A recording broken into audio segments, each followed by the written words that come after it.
Hello, welcome to today's live stream. If you are watching this on YouTube or Facebook or LinkedIn, welcome. And if this is in the future and you're watching the recording, I should say, welcome as well. Today we are here to talk all things Google suspensions, answer questions, give context, and just hopefully provide value to you. So if you don't know who I am, my name is John. I am the CEO here at StubGroup. And we also have Becky, our Director of Sales. And we have Sadie, Joaquin, Julian, and Dimitri, who are all from our Google compliance team. Because yes, we actually have a full team here at StubGroup who spends all day, every day, fixing Google suspension issues and ad disapproval issues and helping advertisers get back online with Google. And so that's what we're going to talk about today. So to kick things off, I want to frame this conversation a little bit because a lot of businesses, a lot of advertisers view Google and their policies and their suspension process as very much a black box. And there are a lot of misconceptions and misunderstandings about how it all works. And part of that's because Google is not very transparent themselves in explaining it.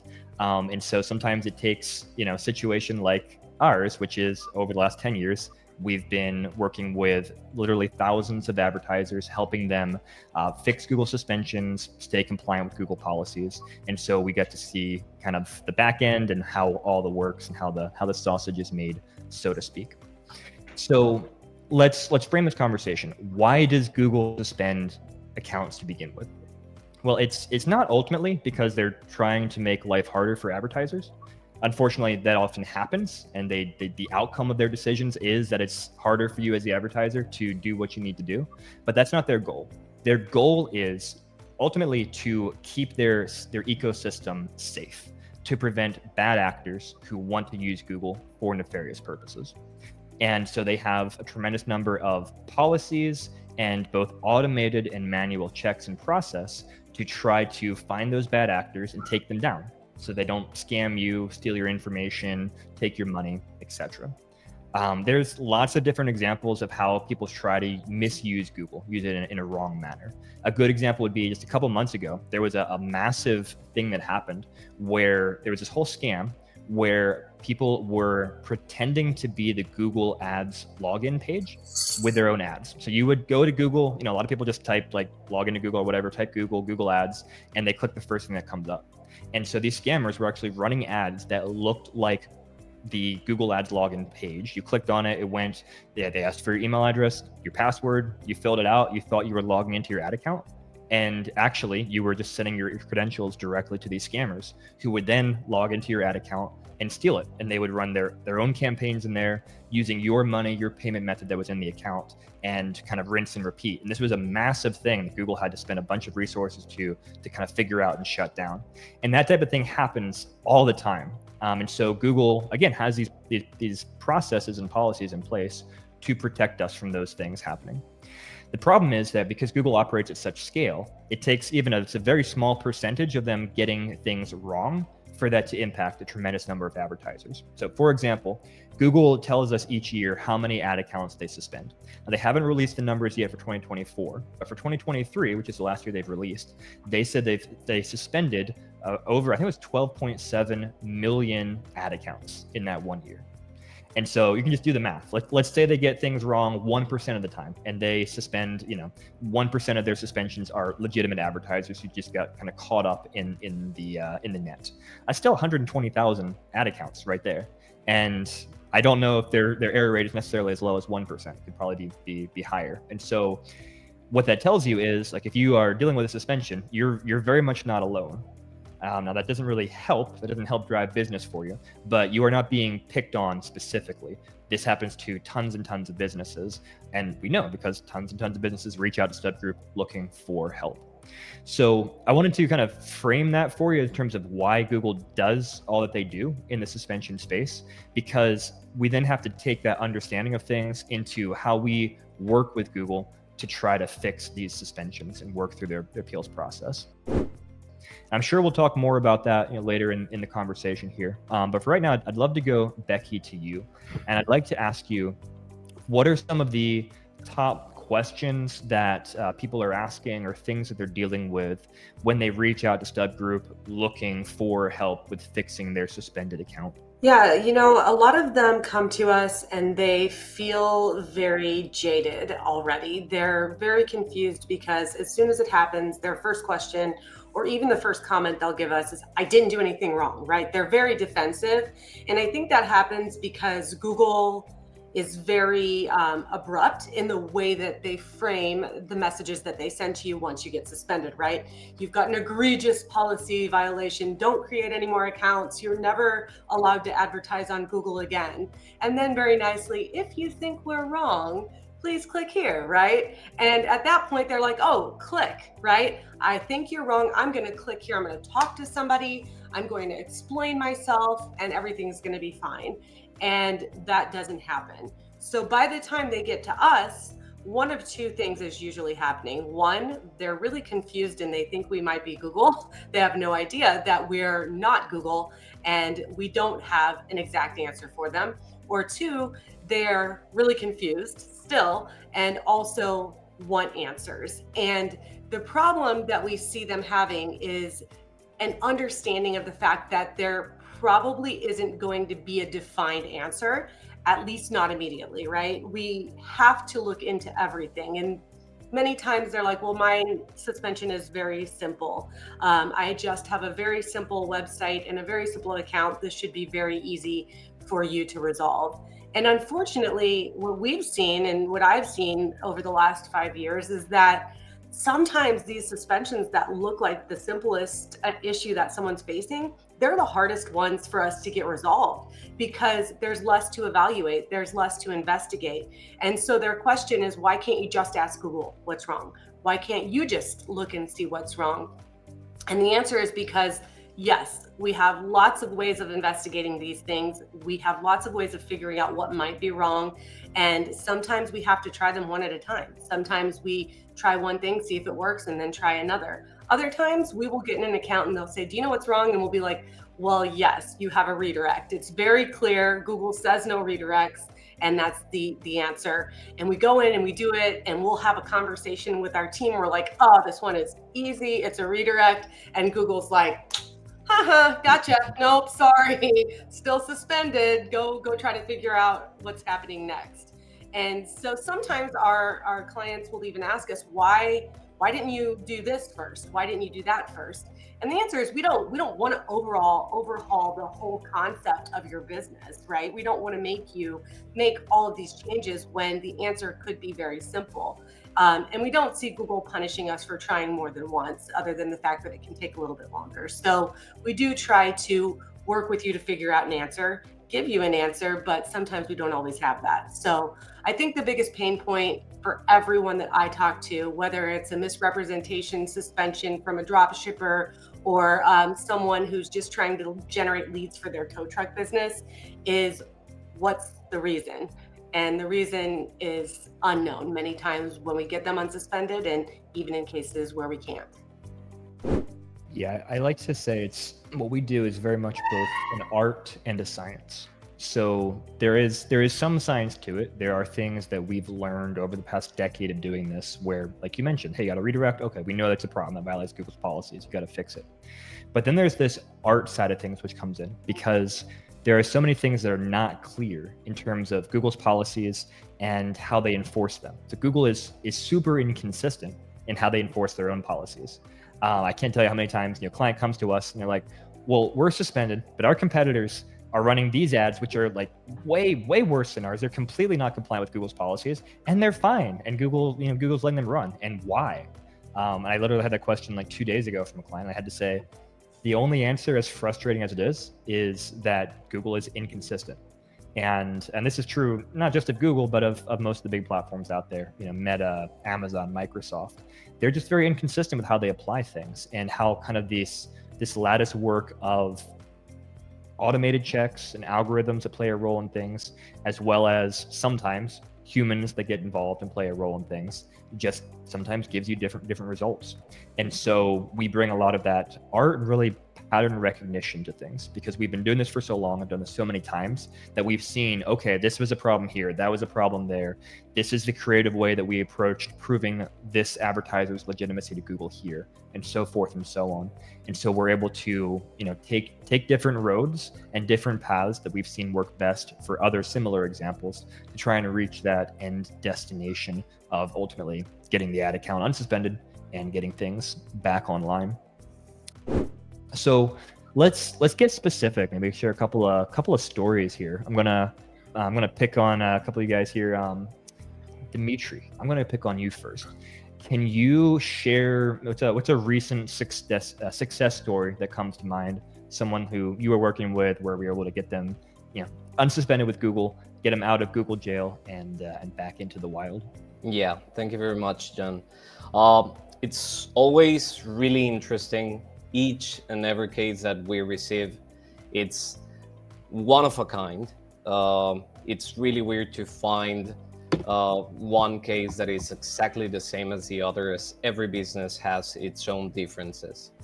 So I would like to comment about this recent case that we got that was like really different from all of them. And that was looking like pretty harsh one. This was a case of a company that had several business verticals, and within those verticals they had also different products. So they had DevOps, they had marketing, they had design, they had several of them, and they were just starting to create their business structure within Google Ads. And suddenly they got locked out. Not like a suspended account, but they received a message something like entire service unavailable or something like that. And so they couldn't even access their accounts. It was a very interesting case. We had to dig again, as Becky said, as you're saying, John, into everything and all of the possibilities that caused this suspension.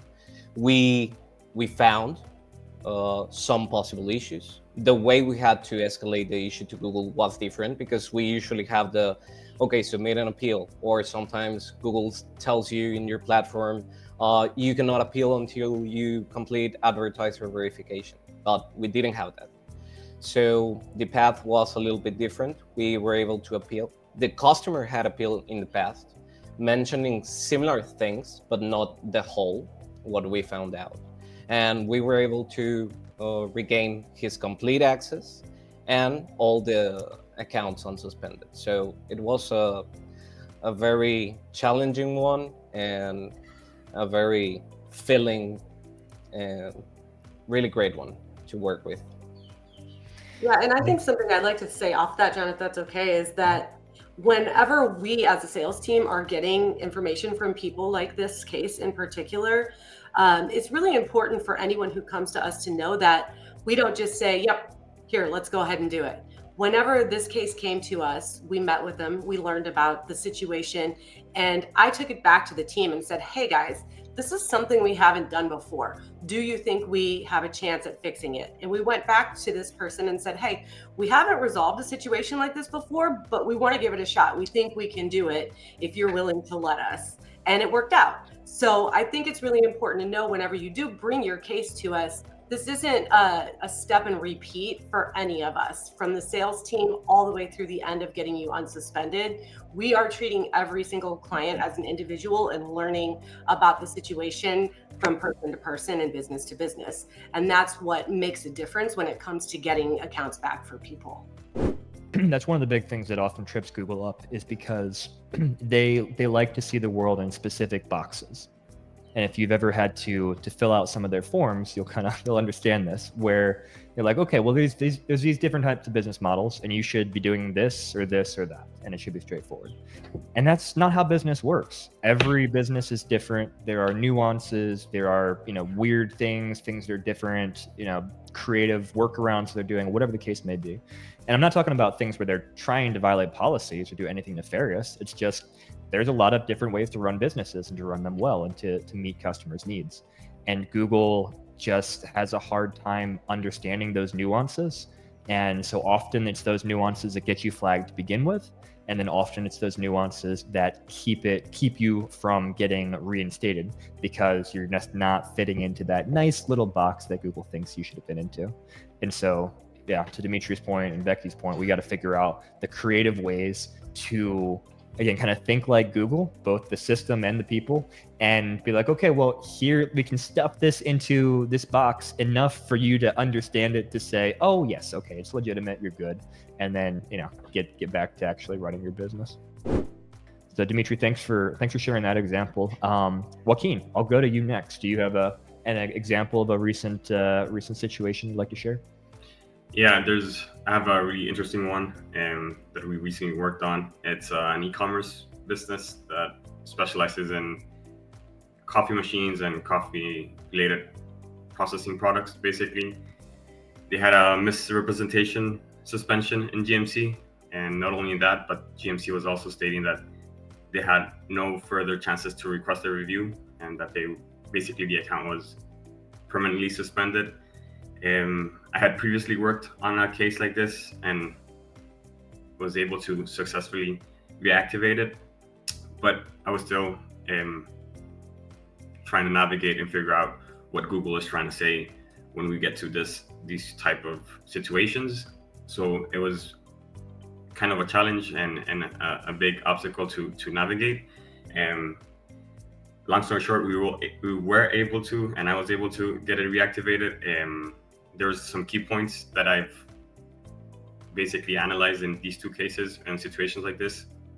We were able to increase transparency, so just focusing on updating and adding policy pages and making sure they're following and thoroughly explaining what Google wants to see on the website and on the products.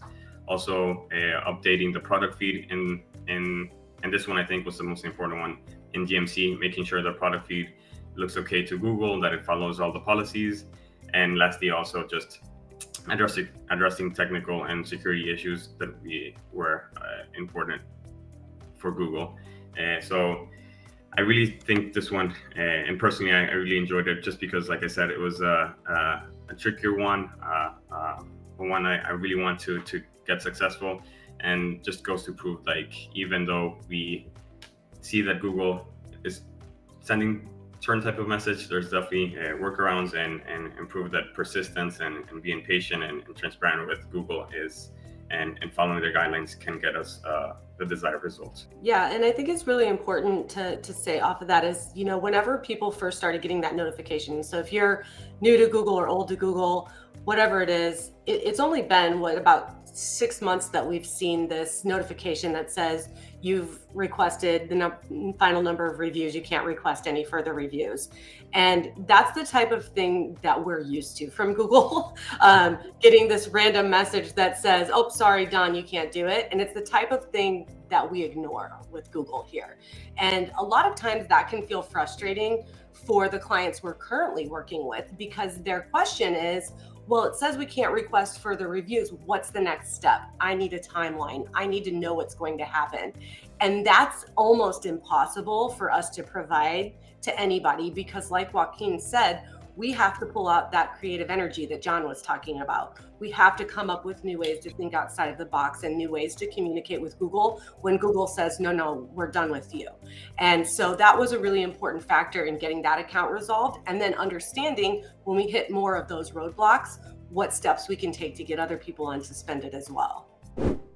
I think something you can take from that, if you're watching this, is that there is hope. Sometimes Google will kind of crush your hopes, and like in this case, literally say, "Oh, you're permanently suspended."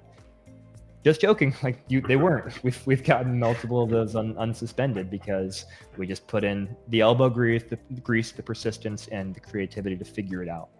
And so sometimes what Google says also, if it's a Google rep talking to you, just because it's someone who works at Google that says something doesn't mean it's accurate. And I'm not saying they're trying to mislead you, but unfortunately, it's a massive company. Not everybody there knows all the policies or how it works. And a lot of people at Google know way less, frankly, about how their policies work and how suspensions work than we do here, just because they don't need to. And this is what we do as our job. This team here, this is what this team works on. And so, Google reps say a lot of things. Sometimes they're helpful, sometimes not. But we always recommend take those with a grain of salt, especially when it comes to policy things, because I've seen Google reps get businesses suspended, literally. Like I've seen changes that were made by Google reps in ad accounts be the things that caused the suspension because they violated a policy that they didn't even know existed. And then Google just automatically says, yeah, you're suspended. And then once you're suspended, usually those reps can't talk with you much anymore. They have to go away. And so they kind of did their thing, and now there's not much they can do to help you, unfortunately. So great example, Joaquin. Another thing too, I would say, as far as having hope, is even if something was suspended a long time ago, that doesn't mean that there might not still be hope. I think it was last week, we had a situation where an advertiser had been suspended back in 2021. And they didn't come to us until much more recently and let us work on things. They got spent a long time ago, finally kind of got around to it. What they did back then didn't work. And we were able to get them unsuspended 4 years later. So just because Google says it can't be done, and just because maybe it's been a long time, doesn't mean that there might not still be a path forward to success. So on that note, Julian, I want to pick on you next. Any examples of recent successes that you want to share here? Yeah, thank you, Ian. Yeah, so I had this client. I wanted to share about this client that he basically sold alcohol through our website, and usually whenever you have that type of business, it's a little bit more challenging because of the nature of the business, because there's alcohol and there's like requirements and policies that you need to comply with. And we have some clients who come to us and they think that they know the exact reason for their suspension, and we take that into account. And of course, we like the feedback, but as we said earlier, we take a more holistic approach, and we just basically look at every little detail that could be contributing to the suspension, everything we know that needs to be there to comply with Google's policies and to make the accounts and the businesses as transparent and compliant as possible. So yeah, we did what we always do. We reviewed their account, we made sure that everything was clear, and that whenever Google was going to review their account and to perform the manual checks, that everything was as perfect as possible, because they are very strict and very picky. And thankfully that one was a little bit short, and we were able to get them unsuspended fairly quickly. No, that's a great example. And I like what you said too about needing to approach things holistically, because like you said, often businesses, they'll mistake a symptom for the root problem. They'll see something like in this case, hey, we're in the alcohol space. We know that this is sensitive. There's legal stuff around it. Google's probably, flagging us for that. How do we fix it? And the problem wasn't actually that they sell alcohol, because you are allowed to sell alcohol as long as you're following, certain policies and whatnot. But there were other root things that the client had no idea about that were causing the issue. It's kind of like, sometimes they say we're lawyers, we're helping people argue their case in front of Google. And sometimes they say we're doctors. You might go to the doctor, be like, hey, I've got this foot pain. I need what's going on? I've got, do I need new shoes? Do I need foot surgery? And like, actually, no, your whole spine is out of alignment, and you've got these issues up here, and that's evidencing itself in your foot. But your foot isn't what needs to be fixed. We need to fix your spine. And so we get to wear kind of different roles here at StubGroup in this world, but all of it ultimately is about trying to find that root problem and fix all the problems, and then prove to Google that you're a healthy advertiser for their ecosystem. I think the other thing that's really important when you are in those verticals, like Julian was speaking about, whether it is selling alcohol, different types of things that make you look more beautiful as a human being, whether that's weight loss or skincare or things like that, that one thing that we're very transparent with all of our clients about is that getting you unsuspended isn't always the end of the road. Many times we can get an account unsuspended, and that doesn't mean you're going to be able to run ads. Sometimes it means that you still are going to have disapproved ads that won't be able to run, depending on your vertical. Other times it means you need someone like us to continue fighting on your behalf as as your partner moving forward in order to keep your ads approved and actually help you run ads successfully after getting unsuspended. So I think that that's something very important for all of us to keep in mind when we're thinking about compliance. We're trying to set you up to be successful once the account is unsuspended. It doesn't mean you're automatically going to flip a switch and Google's going to spend all your money and get you lots of leads and sales and everything's perfect. There's still a little bit of an uphill battle sometimes after that. And we do provide a lot of support on that side of things once accounts are unsuspended in order to keep them compliant, because that does require work sometimes. Absolutely. Yeah, again, it goes back to that inconsistency on Google's part. They might appeal an ad today and then tomorrow they disapprove it again. We're like, guys, you just said this was cool. And again, it's not that there's a human there that's looking at it and being like, oh, it's fine today and not fine tomorrow.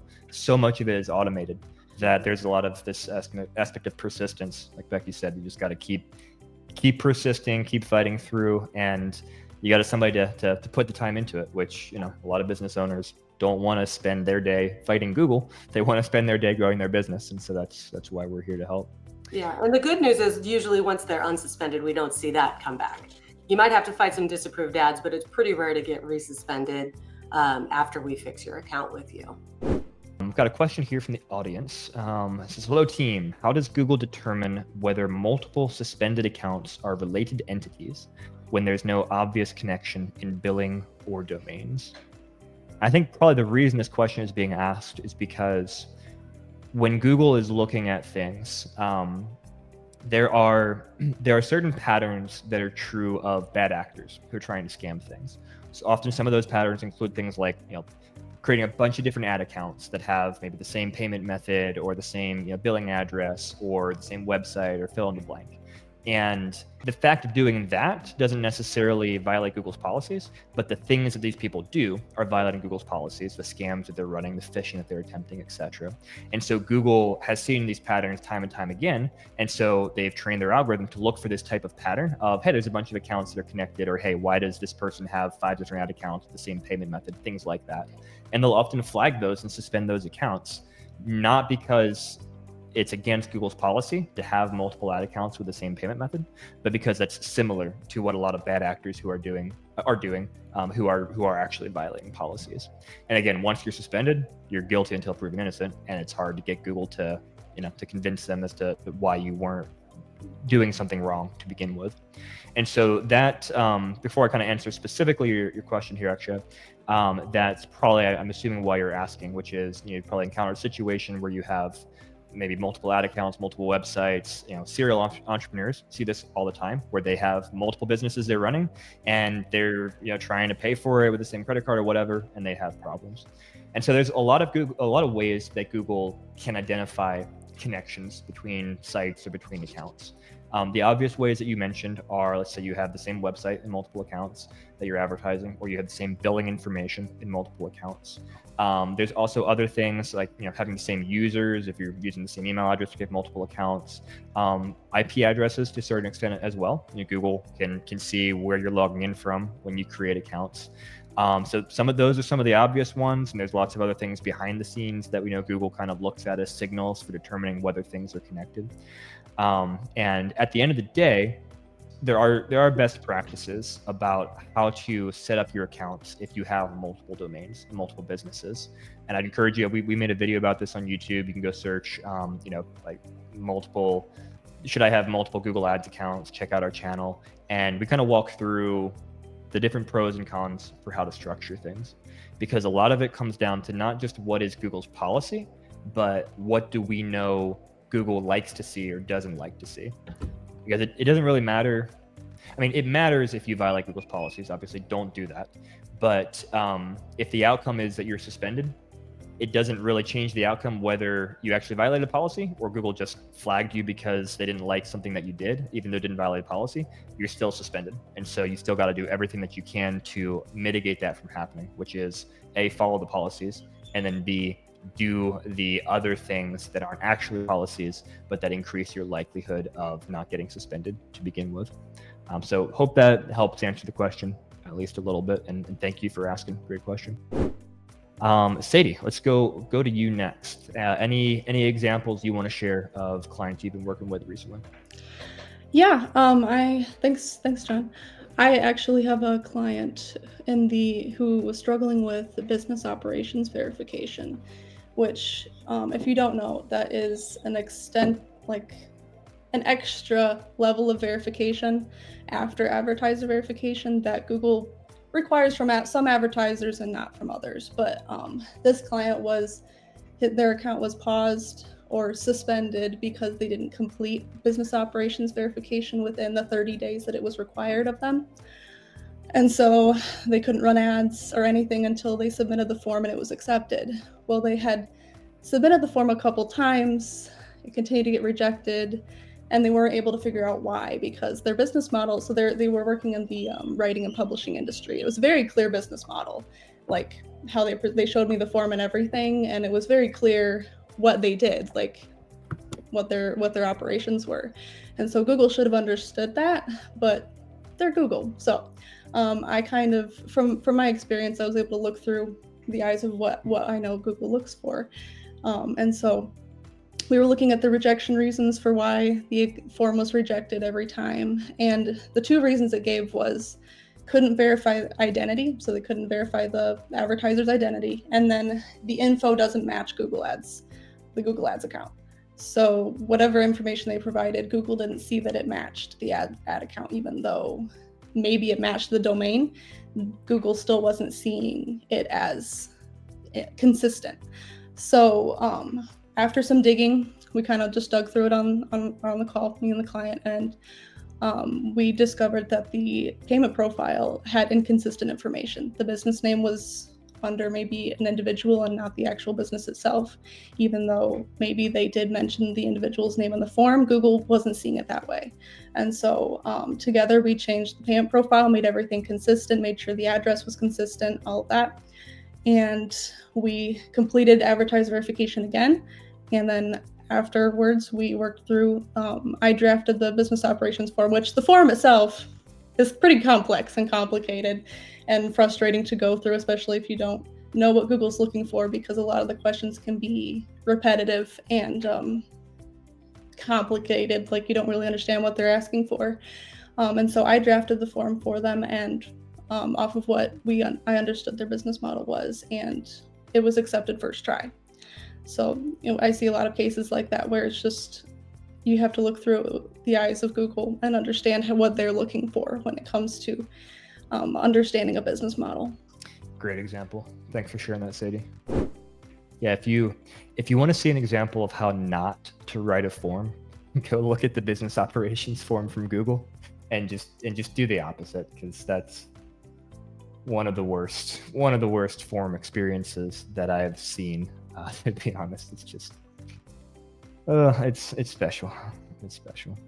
Yeah, I think a lot of times it's sort of like asking a child to do a dot-to-dot puzzle that doesn't know how to count yet, right? Let's connect the dots and go from 1 to 10, but they have no idea what order the numbers are supposed to go in. And that's really what Google's asking you to do is read in a different language, understand what an algorithm thinks is right and wrong. And instead, you're just kind of left lost. And I often tell a lot of people that we talk to that it's our job to kind of be that translator for you, that liaison between you and Google language. We're not 100% fluent in it yet, but we're pretty close. Well, that's one of the things too, because they're always changing it. So there's always these new vocabulary words, new changes. And so, if you're watching, even if you're reading something someone put out, a year ago, like, hey, here's how you fix X, Y, and Z problem. Well, things have changed since then. Like Google's constantly changing the forms that you can use to appeal. They're changing their policies. They're changing fill in the blank. And so, we get to stay up to date on all of that, talk through it, how that impacts the work that we're doing, and then make sure that we are leveraging the latest and greatest in terms of what we see working well on behalf of our clients. So I think as we wrap things up here, hopefully some of what we covered was helpful to you as you watch and listen to this conversation. If you are watching this, you're probably suspended. And if that's true, I'm sorry. Again, hopefully some of this is helpful to you. And of course, if you want guidance and help in that process, we'd love to be that for you, be your lawyer, your doctor, your translator, etc. And hey, if you're watching this too proactively, to try to make sure that you don't do things that violate Google's policies, then kudos to you, because prevention is worth a pound. An ounce of prevention is worth a pound of cure, as they say. And it's always much better to do things as right as possible from the start in order to mitigate the likelihood of getting suspended than try and go back after the case when your business is disrupted and when you have no clear timeline of fixing that, and try to fix things at that point. So if you need more information about StubGroup, website stubgroup.com, reach out. We'd love to chat. And one of the lovely people on this call here would love to chat with you and help solve your problems. Until next time, thanks so much for watching.